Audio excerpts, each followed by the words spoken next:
Hello दोस्तों, आपका स्वागत है हमारे इस न्यू ज्ञान सेंटर यूट्यूब चैनल में।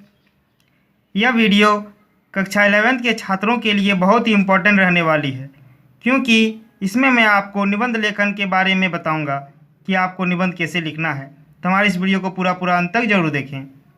देखिए, टर्म 2 एग्ज़ाम के लिए सब्जेक्टिव एग्ज़ाम हिंदी इलेक्टिव में आपको राष्ट्रीय एकता पर निबंध लिखने को आ सकता है।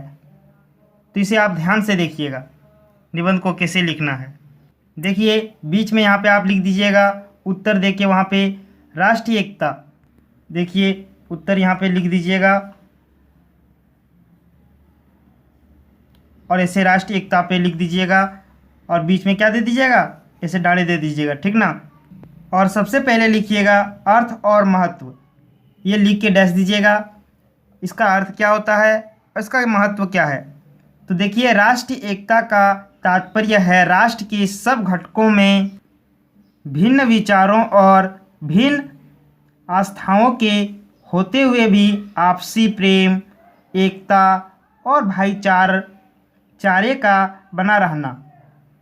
ये राष्ट्र एकता एक प्रकार का क्या हो गया, बहुत ही इम्पोर्टेंट चीज़ है।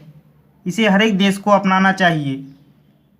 देखिए, जैसे विभिन्न आस्थाएं भी है वाले विचारों वाले रहते हैं एक देश में, बहुत सारे तरह के, जैसे भारत में बहुत सारे के धर्मों के लोग रहते हैं। वो सब क्या है, आपसी प्रेम, एकता, एकजुट होके रहते हैं, भाईचारे बन के रहते हैं। इस तरह से हम लोगों के क्या इसमें आपको लिख देना है।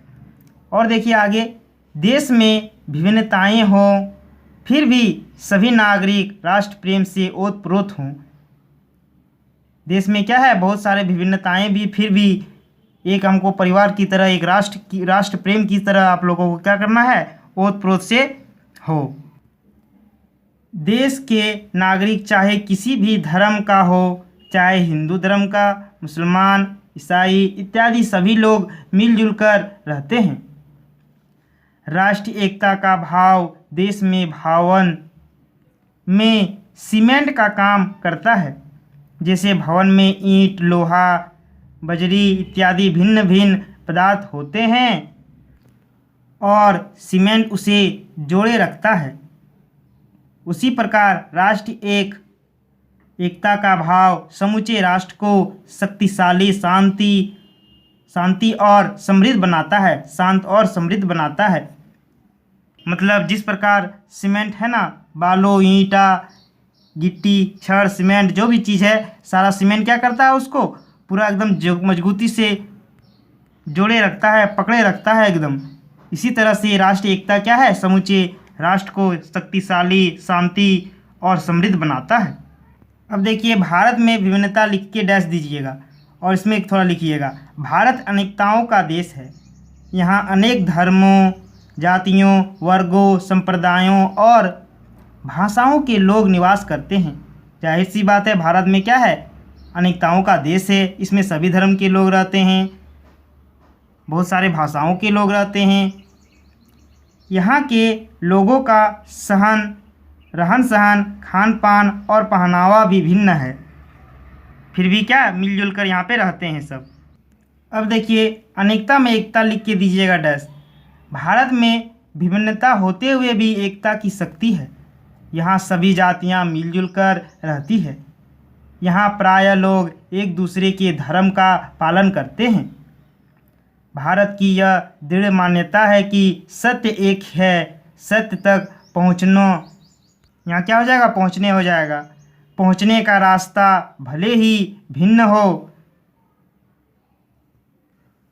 गीता में उसी प्रकार श्रेष्ठ कहा गया है जो अनेकता में एकता को पहचानती हो।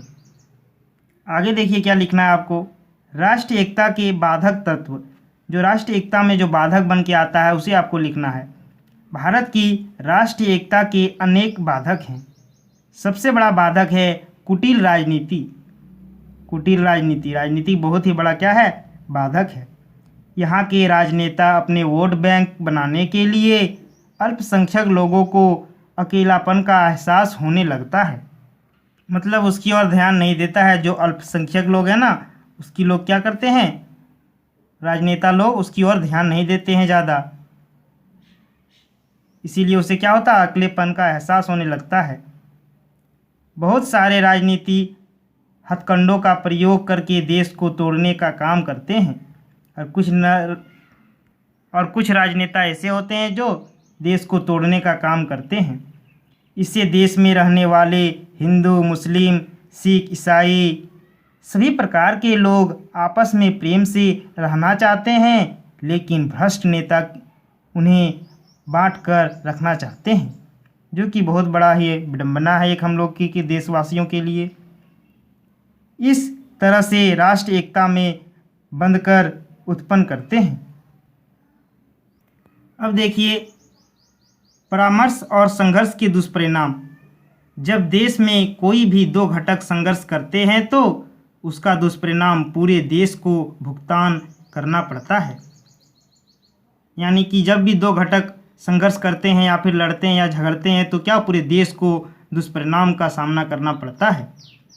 मामला चाहे आरक्षण का हो या हो अयोध्या के राम मंदिर का, उसकी गूंज पूरे देश के जनजाति यानी कि जनजीवन को प्रभावित करती है। अब देखिए समाधान लिख के डैश दीजिएगा। अब प्रश्न उठता है कि इसका समाधान कैसे हो। इसका एकमात्र उत्तर यही है कि देश में सभी असमानता लाने वाले कानूनों को समाप्त किया जाए। क्या करना चाहिए, सभी असमानता जो भी कूटनीति राजनीति जो है उसे क्या करनी चाहिए, हटाने चाहिए और कानून लाने चाहिए, असमानता लाने वाले कानूनों को समाप्त कर देना चाहिए, यानी कि समानता वाले कानून को लाना चाहिए। सभी नागरिकों को एक समान अधिकार प्राप्त हो। कैसे प्राप्त हो, एक समान अधिकार, किसी को छोटा किसी को बड़ा या फिर किसी को ज़्यादा या किसी को कम, इस तरह का नहीं होना चाहिए। किसी को किसी नाम पर विशेष अधिकार ना दिया जाए। राष्ट्र एकता को बनाने का दूसरा उपाय यह है कि हृदयों में परस्पर आदर का भाव जगाया जाए। तभी सही से सभी मिलजुल कर आपसी प्रेम प्यार से रह सकता है और एक सुंदर राष्ट्र का निर्माण हो सकता है। तो ये बहुत ही इम्पोर्टेंट चीज़ है। राष्ट्र एकता पे इतना निबंध लिख दीजिएगा तो आपको 5 नंबर अवश्य मिल जाएगा। तो चलिए, अगर हमारे चैनल में नए हैं तो सब्सक्राइब जरूर कर लीजिएगा और इस वीडियो को लाइक करना ना भूलें और हो सके तो अपने दोस्तों को शेयर ज़रूर करें। तो चलिए मिलते हैं नेक्स्ट वीडियो में। जय हिंद।